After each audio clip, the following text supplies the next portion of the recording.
And gentlemen, welcome to Street Apologists Live. I'm your host, Vocab Malone, Christian urban apologist. This is a show where we serve the underserved and we look into the overlooked. How y'all doing today? It's Tuesday, January 10th, 2:03 here, Arizona time. And doing a little something different here in the new year. Going to see if it works. Something I've wanted to do for a while. Kind of a roundup of apologetic issues in the news. We're going to go for about 45 minutes. The idea is to keep you updated and informed from a Christian urban apologetics perspective on certain issues. And we'll see how this goes. I remind everyone to please check out the brand new blog. It's easy to find at theshieldSquad.com. There's only one post up so far. It's about the Pope Emeritus dying. And it's like a 6-minute read. Working on a new blog. The plan is post them every Thursday. They won't always be news related. The one coming up here is actually a longer one on the Trinity, something that I think is important, and it's in light of an upcoming debate I have, not this Thursday when the blog posts, but next Thursday. So you may get 2 Trinity posts in a row. And speaking of blog posts, D-New is actually working on one as well on the Moors. And so one of the news items we were going to cover today, which is the Moors taking over a gun range, we're actually going to hold off for now until her blog article is done. So please hit the like button, subscribe, share, and also on other social media. All the other social media are on. Please check. We're there. And it'd be great if you become a patron. But also you see you got Cash App, Streamlabs, and Subscribe Star and PayPal. And you guys have been very faithful and very supportive, so we're going to keep this thing going. So let's get straight into the first story, if you are ready. And it is something that is right there on the screen, the very first one, where it says JWs, and that's not to be disrespectful, that's just to save time, basically, wrongly imprisoned or jailed. And this is from the Washington Times. Now, the Washington Times does have an interesting origin, but I believe on taking things on a case-by-case basis in regards to any given story. And so we try not to do the, genetic fallacy here.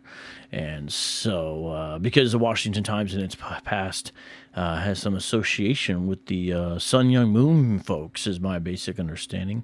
But let's take a look at this. A number of places have covered this, but I like the way they did it because they put the people's faces here. Russians increasingly cracking down on Jehovah's Witnesses, 115 in prison. That's significant, isn't it?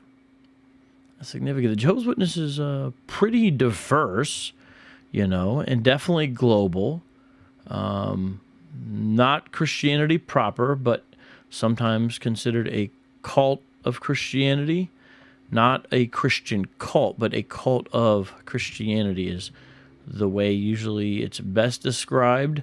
I'd have a whole video on that. You'd have to find that. It's about cults, and I explain what I mean by those kinds of terms. And we won't be able to recover that ground here, but at the very least, I think we can agree that they're an unorthodox group of Bible students, but nonetheless closer than Mormons, whom we're also going to cover, and closer than Muslims, who in some ways are closer than Mormons as well, which is interesting as far as their actual theology. Some of the over 360 Jehovah's Witnesses in Russia and Crimea who have spent time in prison since the 2017 Russian Supreme Court ruling effectively banning the group. And so, Vladimir likes the Russian Orthodox Church, but apparently does not like the Jehovah's Witnesses and basically banned them. This is by Mark Kellner, Friday, December 30th, 2022. Let's take a look at this here, and I want Christians to think principally about this. What that means is use your principles, and I do believe this is, you can kind of think of love for neighbor type situation at the very least. And here we think, okay, is that what we want? Is that what we think is a good thing? And I want you to think principally about it as we read through this story. because I'm going to say this kind of crackdown on religious freedom is not a good thing, even if it's a group whose theological views we may disagree with. Russia kept cracking down on Jehovah's Witnesses in 2022, the group said, sentencing 45 members of the movement to prison, a 40% increase over the 32 sentenced in 2021. A total of 115 witnesses are in Russian prisons, the highest number since 2017 Supreme Court of Russia decision that effectively banned the organization. 19 of those prisoners are over age 60, with 71-year-old Borid Andreev from Primoria territory, the oldest. A disabled Jehovah's Witnesses, Andrei Vlaslav, received a 7-year sentence despite struggling to manage daily activities without sentence, the group said. Police conducted searches of 200 homes of members in 39 Russian localities, the witnesses reported. More than 1,800 residences have been searched in the past 5 years, with over 670 witnesses facing charges or criminal investigations. Now, to their credit, the Jehovah's Witnesses actually have a history of persecution, but also being willing to stand not just trial, but to go to prison. And they've done a lot in regards to religious freedom cases in the United States of America itself, because they don't usually like to be in the military. As you know, they're, folks who say no to the Pledge of Allegiance. And so along with that is military service is usually considered a no-no. And so, they've been willing to say, hey, I'm not going to go.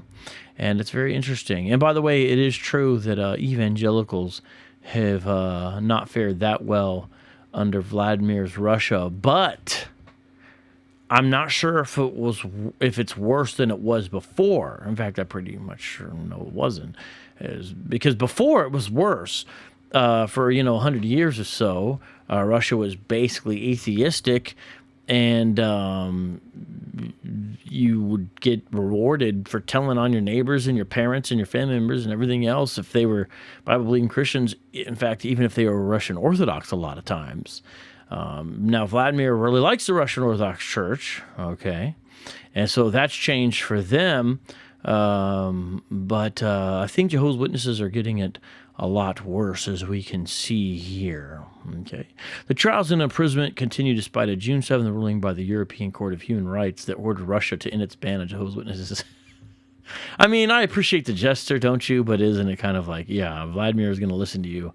Meanwhile, he's invading Ukraine, but he's worried about this Human Rights Council of the Europeans. Released all jailed group members and dropped further prosecutions. Well, I'm glad to see him stand up for the JWs. The EHCR also ordered Russia to pay $67.3 million in damages for seized property and non-pecuniary. What does that mean? Someone look up that word. Dr. Bob, our resident Eastern Orthodox expert, says even under the Czar, evangelicals were heavily persecuted. So that's pre-communist Russia he's talking about there. Anything else you got to add? I'd be sure to love to hear what you got to say, Dr. Bob, because you know a lot about the history of that part of the world, so I appreciate your input. What does that word mean? Somebody know? Somebody know what that word means? Russia quit the Council of Europe in March and severed its relationship with the European Convention on Human Rights in September. However, Council of Europe's Secretary General Marja Pejkinovich Burek on December 9th wrote to Russia Foreign Minister Sergei Lavrov, stating Russia remains under a binding international law obligation to implement the ECHR rulings. You're saying it means money? I don't know what that means. Russia remains on the State Department's list of countries of particular concern, in part because of its treatment of the witnesses. Other international observers have slammed the Russian attacks on the group. Russia is now marking a new milestone of disgrace. Rachel Denber, Deputy Director of Human Rights Watch Europe's and Central Asia Division, said in a statement, "No one should spend a second being prosecuted, let alone imprisoned, for the peaceful expression of their religious beliefs." I think unless you're a theonomist, and I mean that in the sort of technical sense here, not in the sense of just what the words would mean when you put them together, you would agree with this, I think.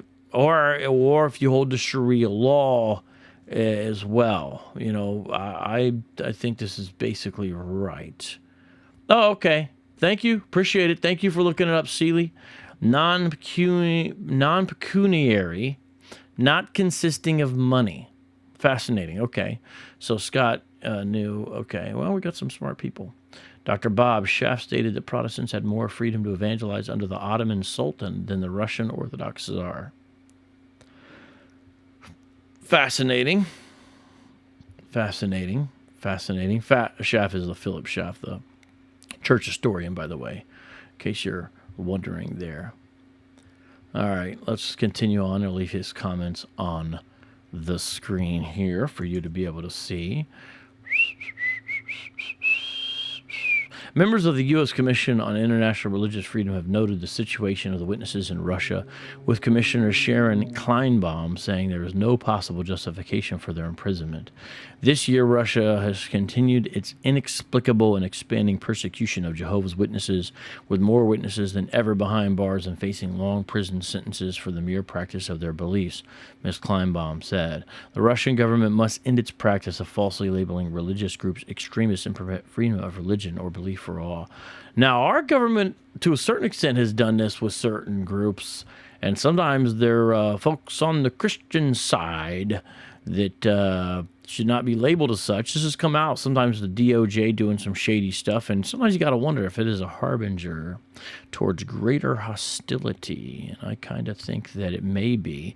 But here it's already some kind of a reality in Russia, and I agree with that. And I bring that to your attention to just remind you of the way the world is in so many ways. And, we think about what's going on in Russia and what we do here, with them completely bombing out towns in Ukraine and things like that. But also there's this going on. And on a principled matter, unless you have some kind of different view, but I don't see how you would apply it. I'm saying if you're a theonomist or Sharia person here, how you would justify this. So yes, we pray that Russia would become a more peaceful, God-honoring place. Now, we pray that about the whole world. There's certain things that Russia is doing that are good, that I think the West should say, hey, that's actually good. They're not ashamed to be Russian, and they understand the good, they understand the positive, the positives of cherishing the good elements in a culture. Now, that doesn't have to be supremacy, right? That doesn't have to be supremacy. And so every statement Putin makes is not bad. You know what I'm saying? This is the way I would say it. But at the same time, they are doing this. And the witnesses, by and large, they make good citizens.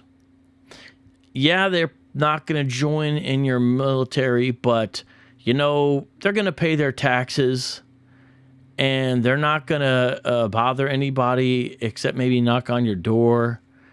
And it's just not right. And so, listen, if you're a Jehovah's Witness watching this, I'm a Protestant, I'm a Christian, we are going to have disagreements, but I would like to be able to talk about them peacefully. I don't want you folks to be going to jail.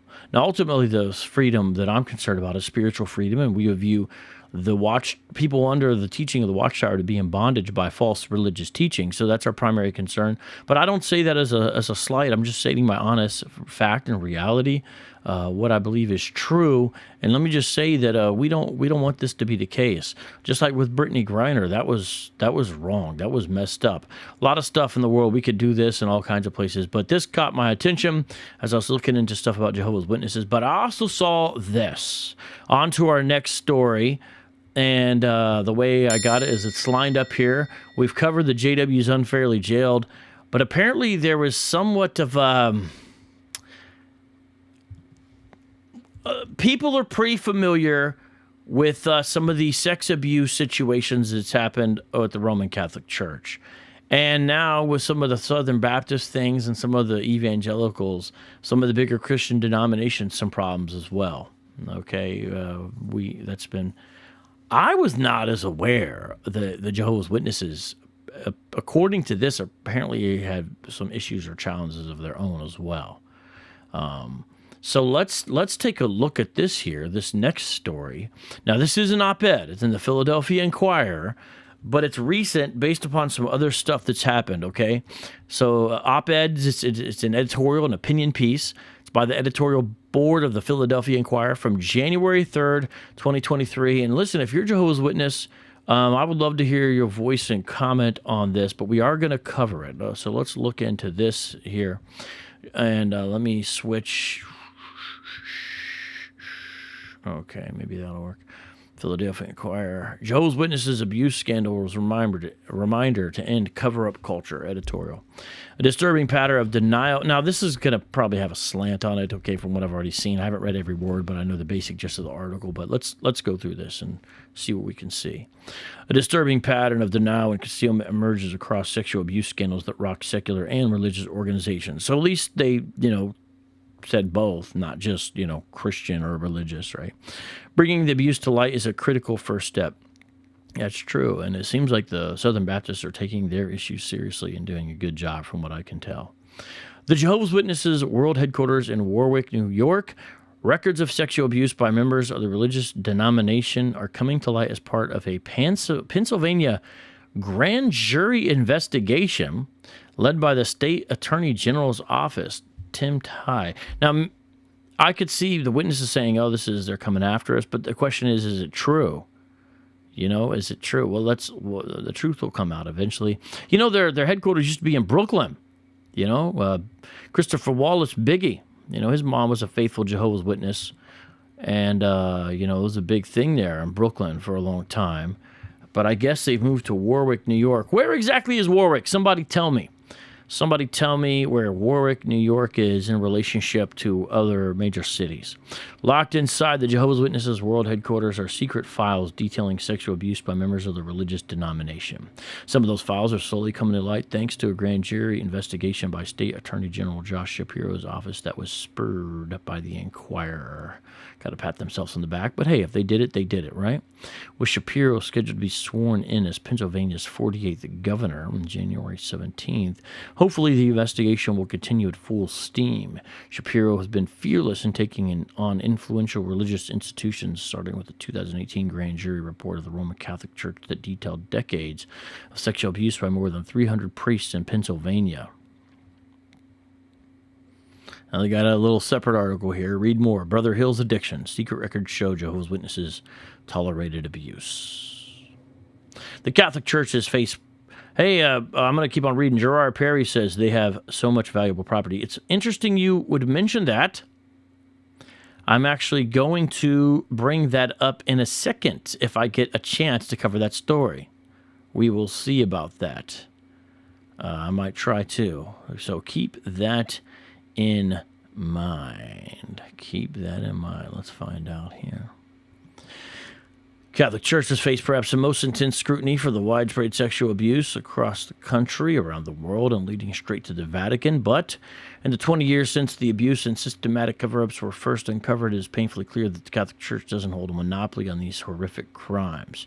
Yeah, like Hollywood and Harvey Weinstein and Jeffrey Epstein, and the list goes on there too, right? And apparently now we're learning in certain school systems. I don't know if you've seen these stories. It's wild.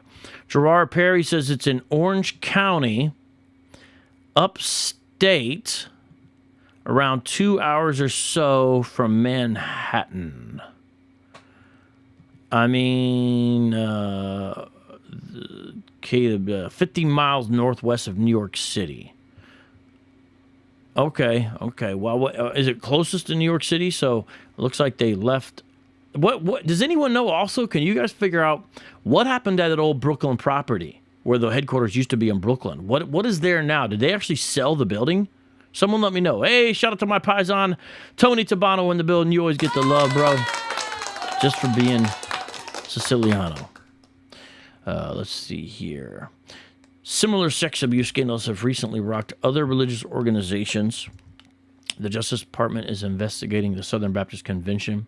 The Church of Jesus Christ of Latter-day Saints, known as the Mormon Church, reportedly diverted calls to its abuse hotline away from law enforcement, leaving victims vulnerable. Now, that's the main branch. It's Salt Lake. That's not, the Warren Jeffs. We already a lot of people know about those offshoots and the problems there with the plural marriages and stuff like that. But this is the main branch they're talking about. But there's links here that we're not going to be able to click on all these links, okay? Leaving victims vulnerable. An independent investigation found scores of sexual abuse cases at Jewish summer camps. So a lot here now. It does kind of seem like, even though they said religious and secular, are they just picking on the religious? Well, here comes some of the secular. The abuse is also not limited to religious organizations. Last year, the Boy Scouts of America, well, they're not called that anymore, right? Isn't just the Scouts? They took away boy out of their name. Isn't that right? Boy Scouts near the border of New Jersey. Okay.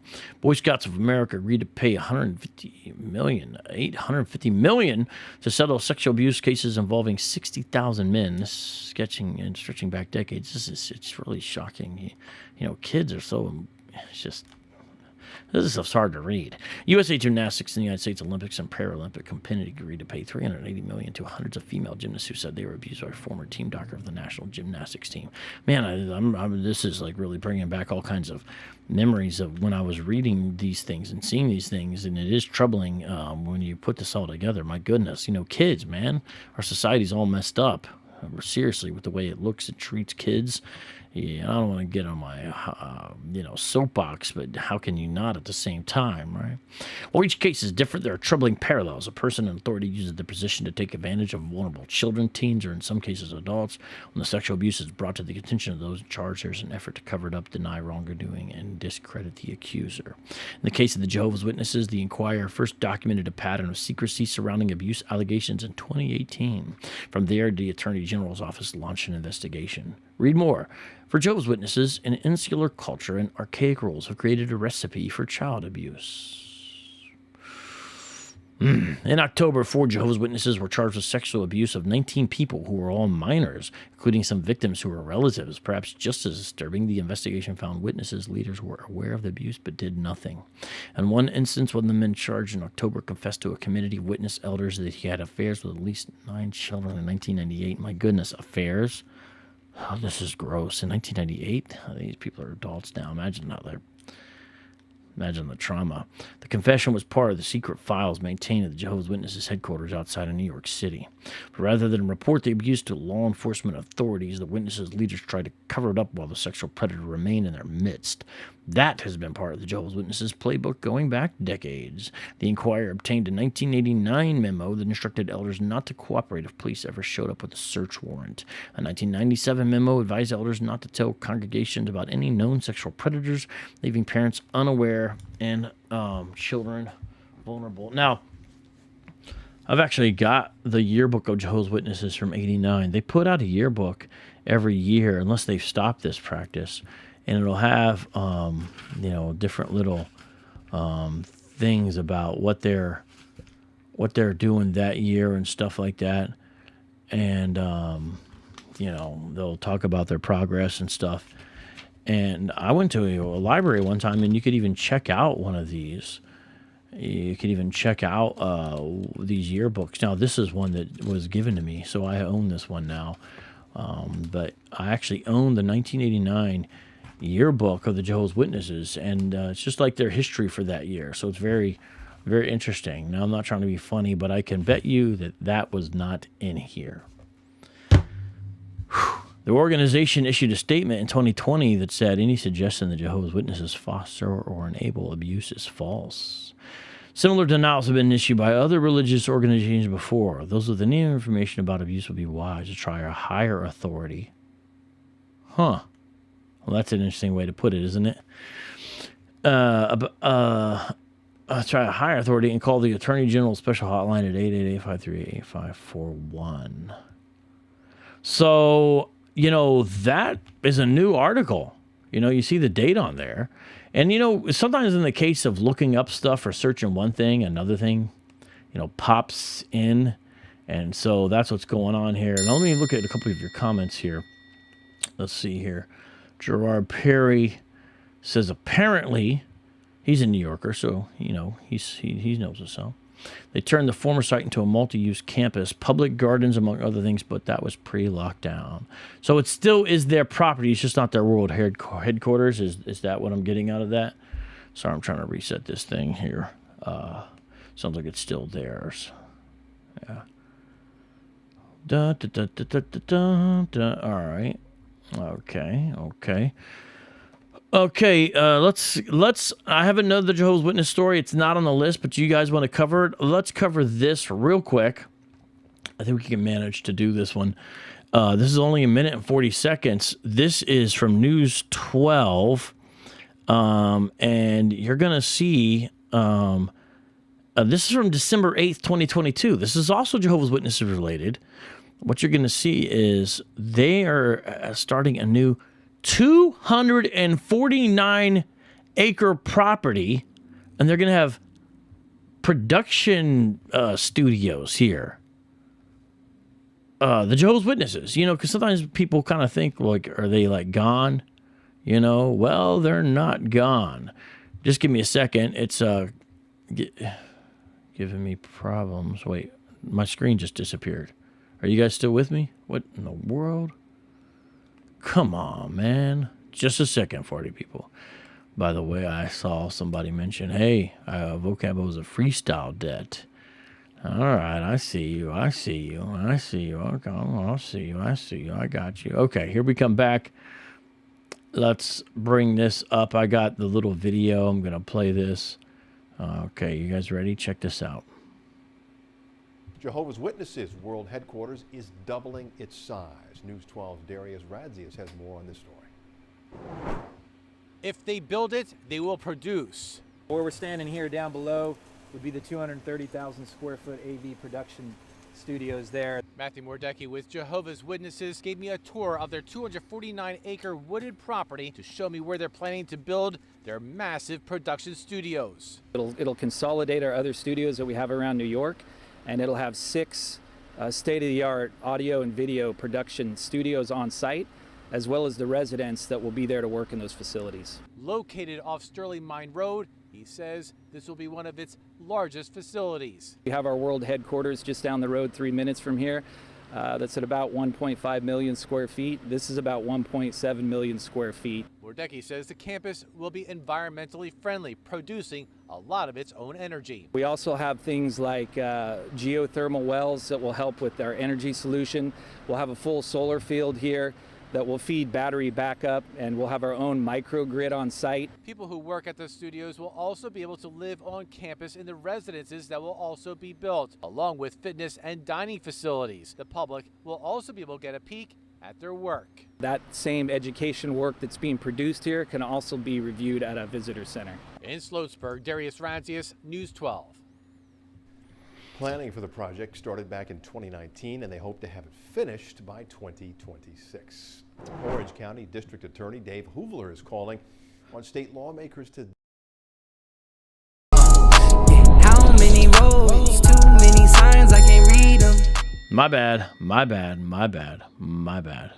Just ignore what just happened. Sometimes we think these groups disappear. We don't hear about them or something.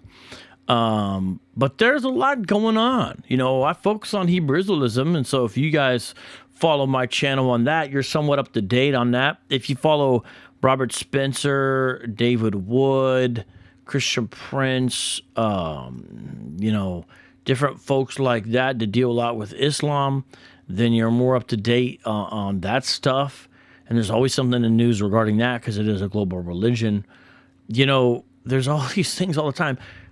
Now, they're not the top news stories, right? A lot of these things, but they're in the news cycle and they kind of get lost. And I'm just realizing more and more how apologetically related issues are nonstop in the news. And I know this is not what I've normally done, but I'm like, man, someone needs to talk about these things on a regular basis. I don't know if it's going to be me, but I want to try this for a while, see how it goes, as well as what I normally do. We'll see. Can I pull off everything? I don't know, but you guys let me know. And I think that's important to know. Now, moving on to the next one, the LDS Church backing same-sex marriage. That's what SSM is here. This is from CBS News. Now, this is an older story, so some of you already know this, but it's still very important. I just haven't been able to talk about it. These are, this is from November 15th, 2022. Can I bring this to your guys' attention as well? No, hold on just a second. We just talked to you. We just talked to you. Just give me a second here. Okay. So this is the Mormon Church says it will support same-sex marriage law. So we're going to read about this, and I do not know what is going on with my screen. I'm having some challenges here. What? Do you see what it's doing now? Come on, man. Come on, Ecamm. That's a program I use, in case you're wondering. Okay, let me move this and the show will work. I have everything set up, but then when you actually hit the buttons, sometimes different things go down, you know? Okay, let's take a look at this. The Church of Jesus Christ of Latter-day Saints said Tuesday it would back proposed federal legislation to safeguard same-sex marriages, marking the latest show of support for the measure from conservative-leaning groups. That's a big deal. I mean, obvious if you're aware. Remember in California, Prop 8, the Mormon Church was one of the big backers behind that, and they received a lot of flack, but they still stood by it. It makes sense that a group like them would be big on natural marriage, but things are a little bit different now. The nearly 17 million Utah-based faith. Do you hear that, 17 million? Now, someone may say, they're not all active. Well, that's true of any group. It's still, Mormons are huge still. Yes, they're not growing like they were, which is our next story, but still. I mean, come on, people. You see this? Nearly 17 million member Utah-based faith said in a statement that church doctrine would continue to consider same-sex relations to be against God's commandments, yet it said it would support rights for same-sex couples as long as they didn't infringe upon religious groups' rights to believe as they choose. We believe this approach is the way forward as we work together to preserve the principles and practices of religious freedom together with the rights of LGBTQ individuals. Much can be accomplished to heal relationships and foster greater understanding. The church said in a statement posted on its website. Support for the Respect for Marriage Act, it's a travesty that they labeled it that because that's not what the measure was. Now, the measure is already passed, but that's not what it was. And, I don't do politics a lot on this show, but some of this stuff gets into it. This is one of the reasons why, I could never vote for a man like Joe Biden. Never, ever, ever. Now, someone may interpret that and say, oh, you're a big Trump. No, I'm not saying that. There's other options. But Biden would never be an option for me. Along with most Democratic candidates, there's very few that I've ever seen that I could vote for in good conscience. Now, I know there's a whole debate, and that's going to trigger some people, but just look at this. We got to be real about what they push and what they say and what they do. Support for the Respect for Marriage Act under consideration in Congress is the church's latest step to stake out a more welcoming stance toward the LGBT community while holding firm to its belief, not for long, I'm telling you, they're going to flip on this, that same-sex relationships are sinful. Still, its stance towards LGBTQ people, including those who grew up in the church, remains painful for many. It's not enough for the secular press, whatever the church does, until its full celebration. The Washington, D.C. Temple of the Church of Jesus Christ of Latter-day Saints in Kensington, Maryland on Monday, April 18th, 2022. Patrick Mason, a professor of religious studies at Utah State University. That's where the Utes are from. The Utes did really well in college football this year. Shout out to the Utes. They deserve some love. I am happy because they beat USC. You're always happy to see a California team lose if you're from Arizona or even Ohio, to be honest. So that's a good thing. Thank you, Utes. Said the church's position was both a departure from and continuation of its past stances. That's a head-scratcher, but okay. Respecting laws, yet working to safeguard religious liberty and ensuring they won't be forced to perform same-sex marriages or grant them official church sanction. Just give it time, number one. Number two, because there's something that they're going to push again called the Equality Act. But also, what do you got here? You got... the fact that the Mormons have not always been into respecting the laws of the land. If you study Joseph Smith and Brigham Young, and you'll find a different thing going on back then, especially as it relates to marriage. Now, that changed in 1890 because they wanted to become a state, and they wanted to call it Deseret. like the bookstore. But the government said, no, the Ute Native Americans live there. Let's call it Utah. That's my basic understanding of how that went down. But let's continue on here. Let me make this a little bit bigger here. Okay. This is part of the church's overall theology, essentially sustaining the law of the land, recognizing that what they dictate and enforce for the members in terms of their behavior is different than what it means to be part of a pluralistic society. He said, now I get that. Okay, there's some truth to that, right? But it's not the law of the land yet, so it's weird to support it. It's not the law of the land. The question is, at the time, now it's the law of the land now, but at the time this article is written, is will it become the law of the land? And they were like, yeah, sounds good to me. The faith opposes same-sex marriage and sexual intimacy. Well, for same-sex, I guess that means. But it has taken a more welcoming stance to LGBTQ people in recent years. In 2016, it declared that same-sex attraction is not a sin, while maintaining that acting on it was. Now, it's different than the traditional Protestant stance, which is, to my knowledge, identical to the traditional Roman Catholic stance. That the position there, that the words that Rome has used, which a lot of times on social issues, as far as official position when it comes to Rome in the modern era, we agree with a lot of stuff they say. Oh, did I just mess up Facebook? I'm seeing a message on Facebook, and it says Utah State is a different school. Utah State Aggies. I feel like a big idiot now, but I'd rather be corrected. So, my bad. I tried to give some support to the people of Utah and instead just sounded like a dummy because I was talking about the wrong school. This is the Aggies, not the Utes. Please forgive me. I am embarrassed. Do I have a sound for that? Well, I got a transforming sound. That's not going to do anything. What's this? Yeah, I don't know. Aisa says watching this on Twitter is impossible. I've never tried to watch it on Twitter, so I don't know what you mean. It's interesting. I'm actually curious what you mean by that. Sorry about that. Yes, I agree with your statement there, A. Miller, by the way. Oh, stop that. Stop that. Stop that. It's going to keep on doing it? No, stop. Stop. My goodness. Okay. Continue. Don't stop. It's the sound effects. Stop it. I don't have a producer. I am my producer, right? I'm the president and the client, you know. But the position traditionally, back to what I was saying earlier, is that it's inherently disordered. The bill, which has won support from Democrats and Republicans, now that's true, is set for a test vote in the Senate Wednesday with a final vote as soon as this week or later this month. It comes after the U.S. Supreme Court overturned the constitutional right to abortion, with Justice Clarence Thomas issuing a concurring opinion indicating that an earlier higher court decision protecting same-sex marriage could come under threat. So they're saying they're afraid, they're scared, because now that the extremists, radical Republicans on the right have turned back Roe, maybe they'll do the same thing with a Burkefeld. That's what they're saying there. The legislation would repeal the Clinton-era Defense of Marriage Act. Now, that was one of the good things that Bill Clinton did. It's called DOMA.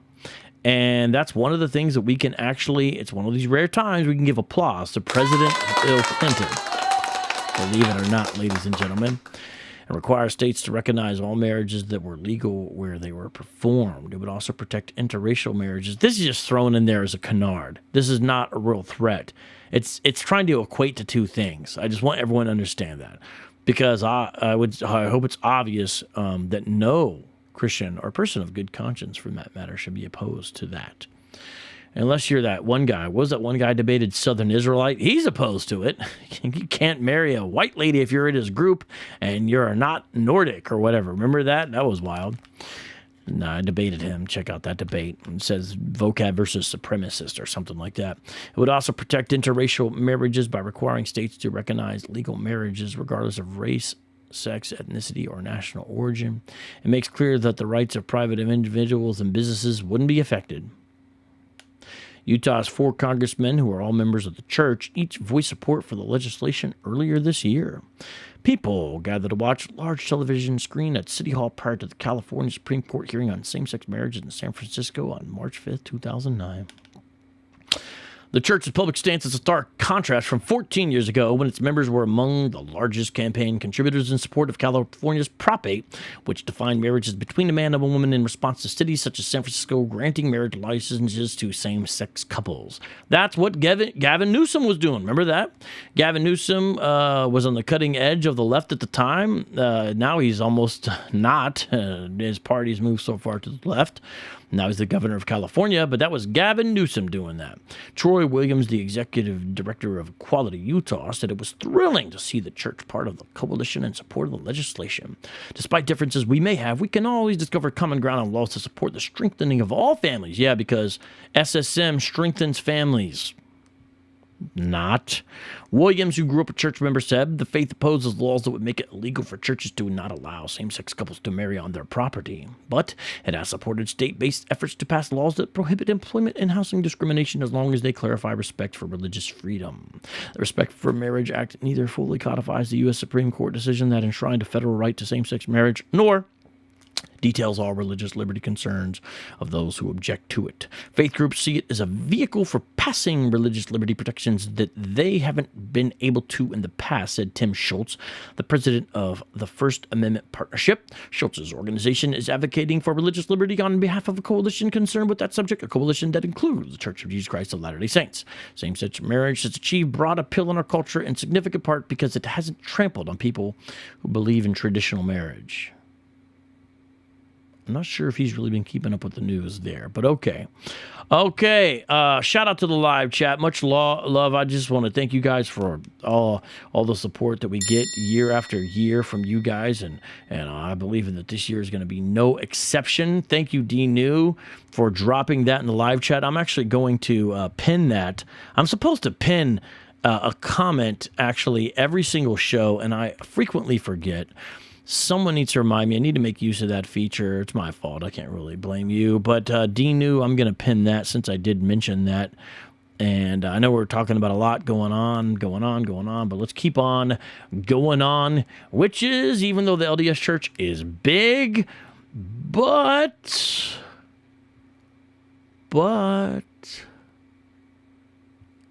their numbers are stagnant. That's kind of weird to say it that way, right? I'm not sure if that's the way to say it. Now, this article originally appeared in the Salt Lake Tribune. I'm going to be reading it from MSN because you have to log in and all this stuff to get on the Salt Lake Tribune. So we're going to check out this. This is interesting. This is also new news. Let's see what it says. Mormon Land, why the LDS Church is underperforming and how to revive growth. This is from David Noyce. David Noyce. Growth is essential to the mission of a missionary-minded faith like the Church of Jesus Christ of Latter-day Saints. Okay. Let's see what this said here. There's a little illustration. That's cute, isn't it? All right, here we go. In headier times, the expansion seemed to come... Hold on. Where's the date on this? I need the date on this because this is current and I just lost the date on this. We'll get to it eventually. In headier times, that expansion seemed to come rapidly and resoundingly. Oh, growth, it's connected to that. Okay. It's funny. It's got 30 dislikes, 9 likes. I wonder why that is. You know, what is the deal with that? What happened there? Why is that the case? Does anyone else wonder? You know, what does that mean? I wonder. Anyways, continuing on here. That expansion seemed to come rapidly and resoundingly, spurring optimistic predictions that the Utah-based religion could top 100 million members by 2020. And I just want to say something here. This is how it goes. When these new religious groups and movements appear on the scene, if they're successful at all, they will often have these periods, these times of great success, or as Borat would say, great success, and then there's stagnation, and it's not the same. It takes a special kind of faith, we'll put it that way, to be able to sustain. Christianity has been able to do that by God's grace. Now you have these unjustified, over-optimistic groups that come around and they're like, oh, we're going to take over. Or people get alarmed at their growth and they think that. Mark Twain thought that was going to be the case with the Christian Scientists. Now, he was wrong. They were wrong. The Mormons thought that. The Jehovah's Witnesses thought that. Muslims still think that. You know who else thinks that right now?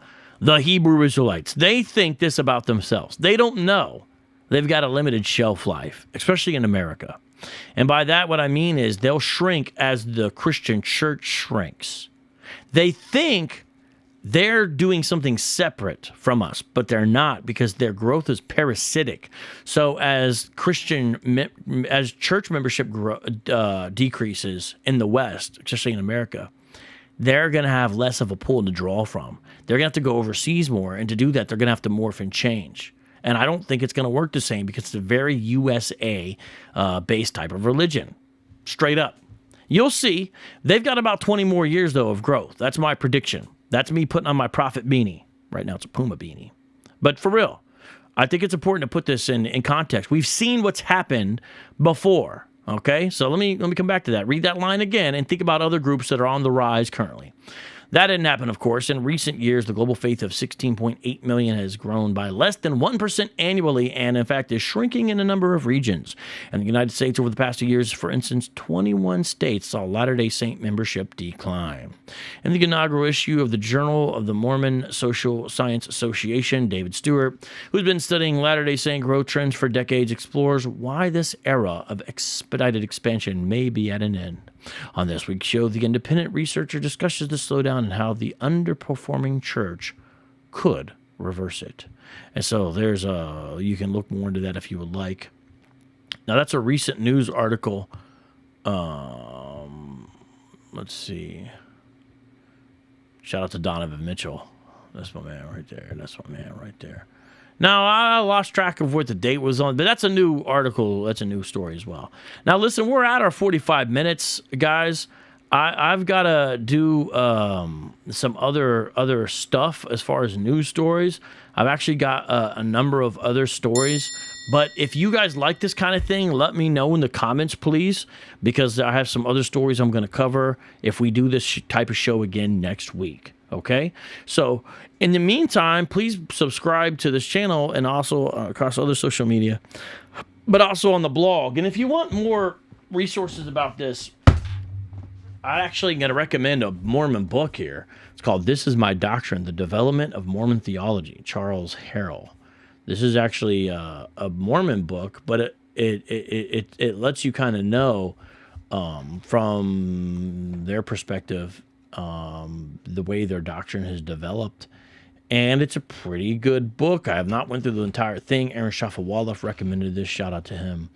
2011. Well, I thought it was a Mormon book. Isn't it a Mormon book? Isn't Great Comfort a Mormon? Now I'm second guessing myself. You know, I don't know now, and I'm feeling dumb and whatever, but this is a good book to get on that subject to understand. This is, if you want to go there to that. It's not going to cover the stuff we talked about today, but it gives you that broader history there. Okay, so we're going to jam out right now here, and make sure you check out my Instagram and my YouTube short where I show IUIC. Now they're getting into the situation where they're pushing me around physically. And that's interesting because historically IUIC has shown more discipline, but it's clear they're irritated to the point where they're willing to get physical. And, you know, when there's 13, 14 guys out there and there's just you by yourself, I'm talking about the last 2 Saturdays basically, you know, it doesn't take much boldness to push a guy around. But also, I'm a disciple of Jesus, so I wouldn't be fighting back no matter what. I'm not a pacifist, but I'm saying with me personally. So I'm not talking about state, national, or in situation regarding my home. But going out there, you know, so, you know, they can do what they got to do. But look at the videos. I got more footage of it, and we'll see what's up. Thank you for the super chat. I don't have time to answer that right now other than to say I like watching it because I understand what historical fiction is, and I'm okay with that. But, guys, we got to go right now. Shalom. God bless. Peace out. Check out this channel. Got a lot of new uploads coming. You're going to like it. How many roads? Too many signs, I can't read them. Wouldn't recognize been driving